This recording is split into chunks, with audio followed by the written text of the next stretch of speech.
Pozdrav svima koji gledate i pratite ove moje video uratke. Danas sam dobila potrebu da pričam o manifestiranju.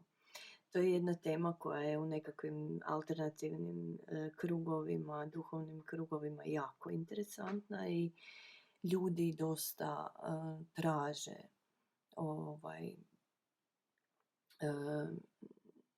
odgovore na to kako nešto manifestirati, kako nešto, kako doći do određenih stvari u životu. I pogotovo jedan veliki boom je napravila ona knjiga Secret, kad je izdana, ne znam kad je to bilo, ima to puno godina. Sjećam se da sam je pročitala, meni se jako svidjela i u to vrijeme kad je tek izašla ta knjiga, tada sam vjerovala da sve ono što sam pročitala pokušala sam zaista i primijeniti u svom životu. Međutim, izgleda da to ipak baš nije tako jednostavno kao što to piše u knjizi Secret, odnosno Tajna. I manifestiranje je u stvari jedan mnogo složeniji proces nego što se to u tim nekakvim New Age u toj New Age literaturi objašnjava. Zašto sam uopće došla na ovu temu? Došla sam zato što danas sam dobila upit od jedne žene, mlade žene, koja je i majka.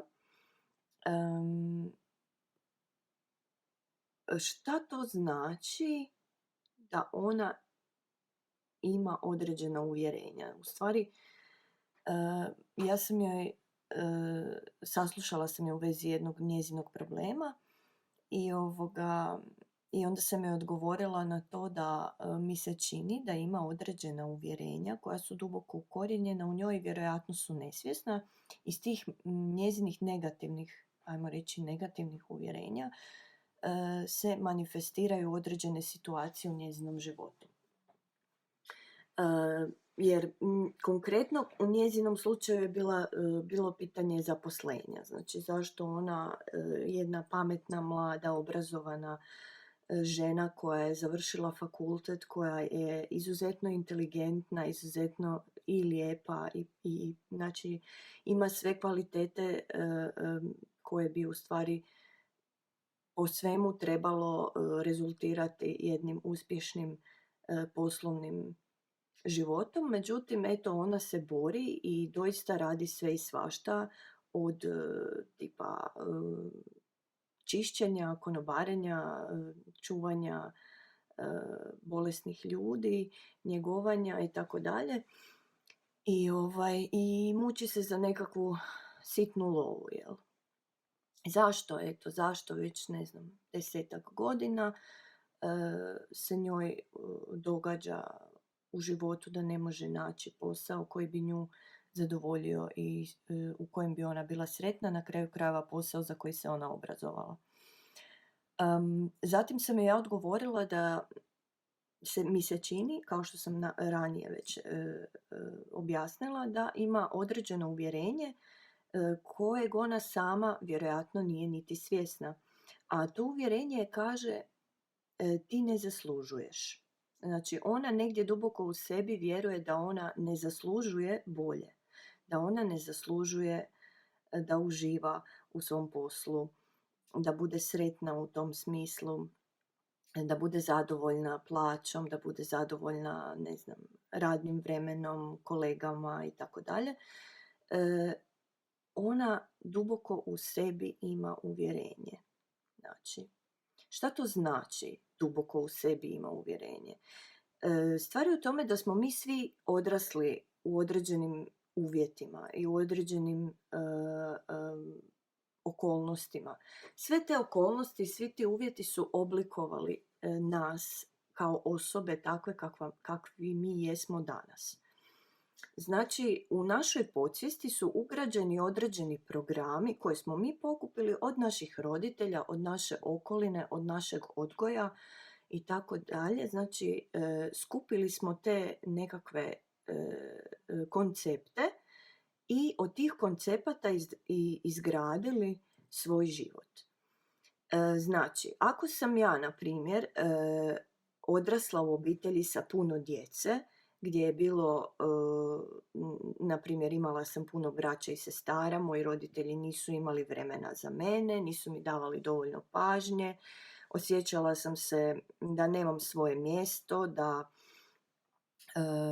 u tom domu, da moram uvijek sve dijeliti, da ništa u stvari nije moje, da ja ne zaslužujem biti zadovoljna i sretna i da moram uvijek čekati na red da bih došla do ljubavi, pažnje ili ne znam. Evo, to je jedan recimo primjer. To je jedno uvjerenje koje se recimo da sam ja to dijete, a ja nisam to dijete, ali karikiram, jel? Recimo da sam ja to uvjerenje pokupila kao dijete i zaključila da ja ne zaslužujem imati svoj vlastiti prostor, da ja ne zaslužujem biti viđena, da nisam dostojna ljubavi, pažnje,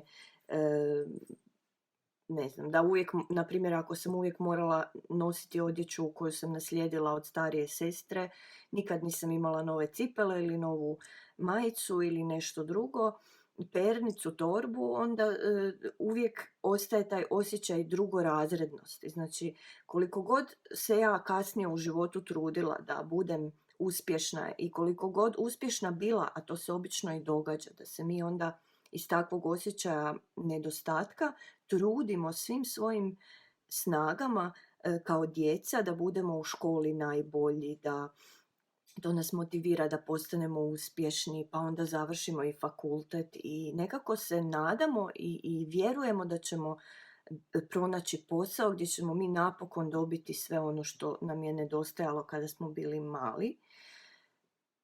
Međutim, često se desi da upravo se to ne dogodi. Znači, ili takva osoba odustane od fakulteta negdje tamo pred kraj samog fakulteta, pa onda ne diplomira, ostane joj jedan ispit. Ili, znači, tu se dogodi jedna samosabotaža, ajmo to tako nazvat. Znači, iz tog našeg nesvjesnog programa, iz tog našeg nesvjesnog uvjerenja da mi ne zaslužujemo dobiti uspjeh, dostići uspjeh, dobiti sve ono što mi zaista želimo u životu, mi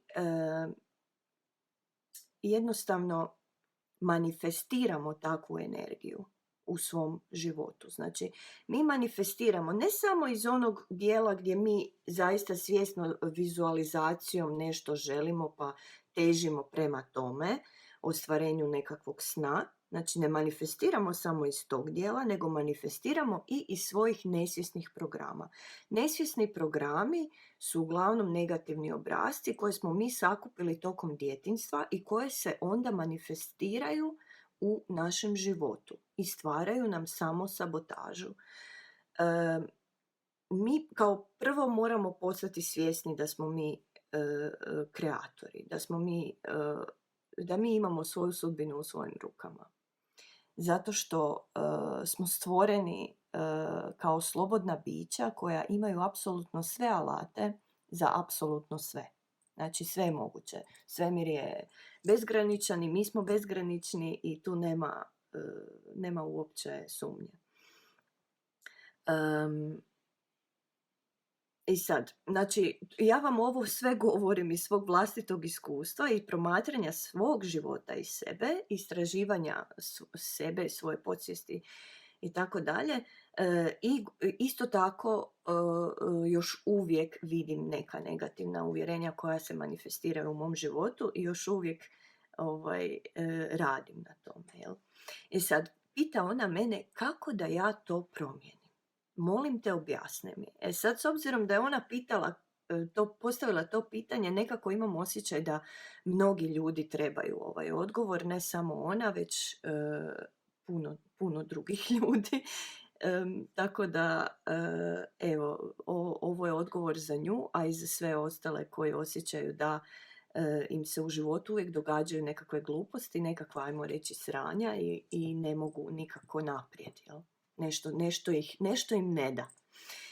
Najgora stvar koju možete napraviti je da vjerujete da vam netko drugi, da je netko drugi odgovoran za vaše stanje, za vašu situaciju. Znači da prebacujete krivnju i stvarate od sebe žrtvu. Znači to je opet jedno uvjerenje. Manifestiranje ide u jako mnogo slojeva. Tu ima zaista puno toga za raditi i stvarno se može provesti jako mnogo vremena da bismo taj čvor raspetljali.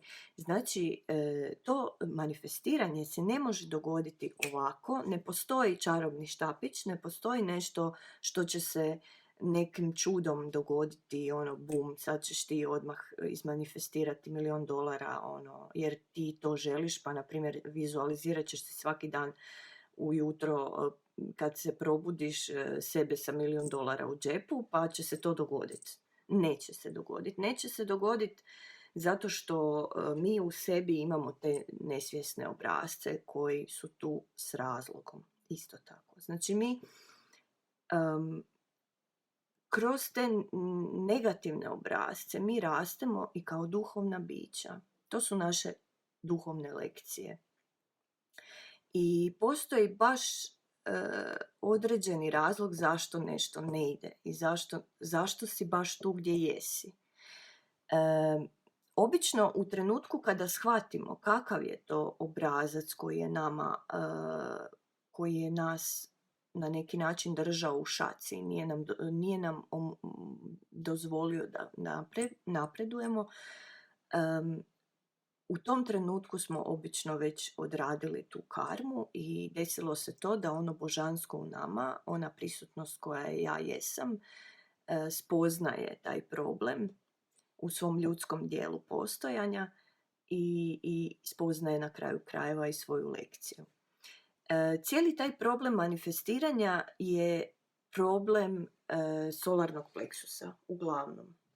Najviše se radi, pogotovo kad se radi o poslu i osjećaju vrijednosti, tu onda možemo govoriti o solarnom pleksusu, a solarni pleksus je čakra koja kaže ja vrijedim ili ja ne vrijedim, ili ja znam svoje mjesto u svemiru ili ja ne znam svoje mjesto u svemiru. Ako je ona blokirana, onda ne znamo i osjećamo se bezvrijedno. Ako je protočna, onda osjećamo svoju svrhu i osjećamo što nam je činiti u životu i manifestiramo sa lakoćom, osjećamo svoju snagu, svoju vrijednost, vidimo sebe kao božansko biće, kao kreatora i tako. Uglavnom, znači kaže ona, kako da ja sad to riješim, to uvjerenje? Pa jedini način da riješimo ta uvjerenja koja nas koče je da ih postanemo svjesni. Znači prvo moramo postati svjesni. Kako ćemo postati svjesni? Tako što ćemo promatrati. Promatrat ćemo sebe, svoj život.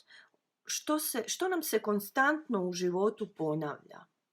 Koja je to situacija koja nam recimo stalno ide nekako u krug i nikako se ne možemo iz toga iščupati van i trudimo se i želimo i radimo i dajemo sve od sebe i borimo se petnim žilama, čupamo se, kak bi se reklo, držimo se zubima za zrak, ali jednostavno ne ide i ne ide i ne možemo naći posao, ne možemo doći do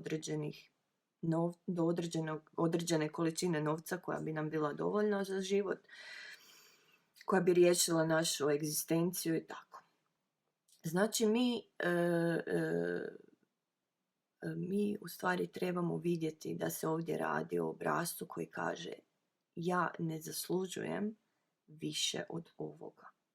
Ja nisam dovoljno dobra i ja ne mogu postići to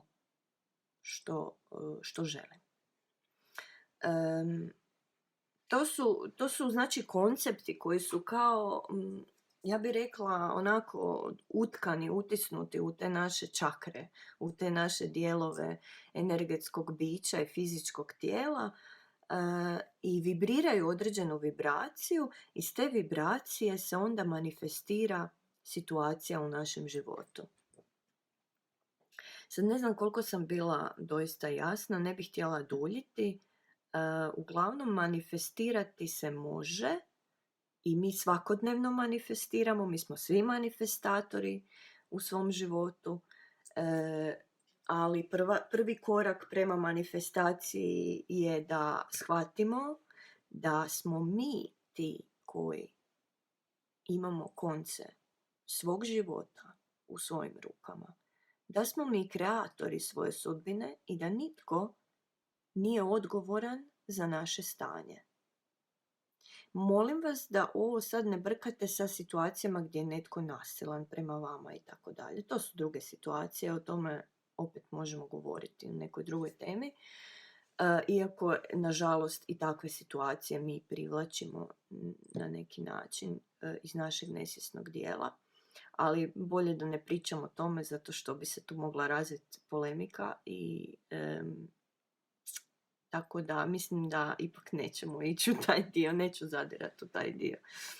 Ali, znači, kao što sam u onom videu prije govorila da se ne možeš iscijeliti ako ne znaš tko si, tako isto ne možeš ni manifestirati ako ne znaš tko si.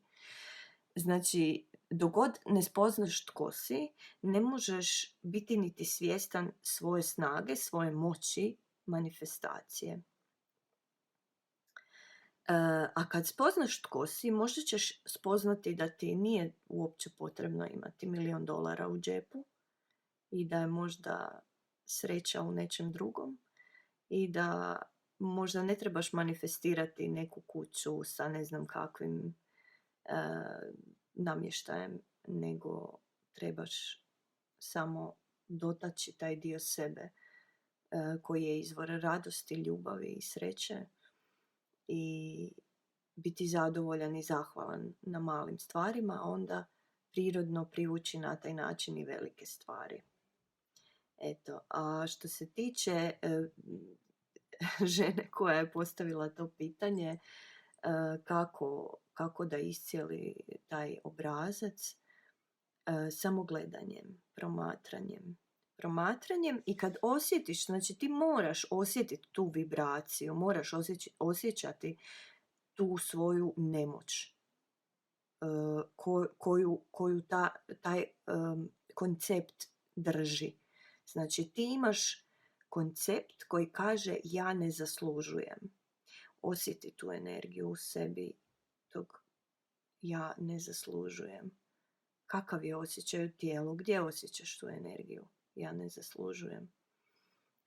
Možda u srčanoj čakri, u području srca, u području želuca, osjećaš neki grč, pritisak, ja ne zaslužujem. Pa možda i u grlu, jer onda tu još isto ima nekakvih blokada koje u takvom konceptu obično budu.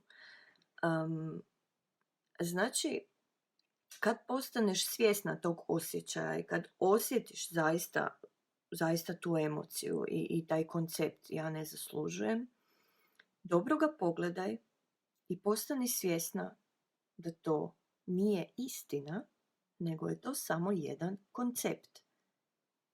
A taj koncept nije i ne može biti istina. Jer ti uistinu zaslužuješ. Zaslužuješ svako dobro, zaslužuješ sve. Zaslužuješ najbolji posao na svijetu. Zaslužuješ sve što god ti treba, zaslužuješ to. Nema razloga da ti nisi vrijedna određenih stvari, samo zato što si odrastala u određenim uvjetima kao dijete. To ne znači da ti ne zaslužuješ. Ti zaslužuješ sve. I tada, u tom trenutku, osjeti kako ti zaista zaslužuješ i koliko si ti vrijedna, koliko si ti dostojna i najboljeg posla na svijetu i financijske situacije koja je idealna i prekrasnih odnosa u obitelji. Znači sve to ti doista zaslužuješ i to je istina, to je prava istina. Ali moramo prvo proći kroz ovo blato da bismo došli do lijepog. Jel? Moramo to tako smo odlučili kao duh, kao ono božansko koje se odlučilo inkarnirati kao ljudsko biće, onda želi to iskustvo, pa želi to iskustvo tame isto da vidi kako je to. Jer inače nikada ne bi spoznala tko je, da nema toga. Pa eto, to je to. Evo 20 minuta sretno u manifestiranju. Ako imate pitanja, tu sam. Lijepi pozdrav. Bok.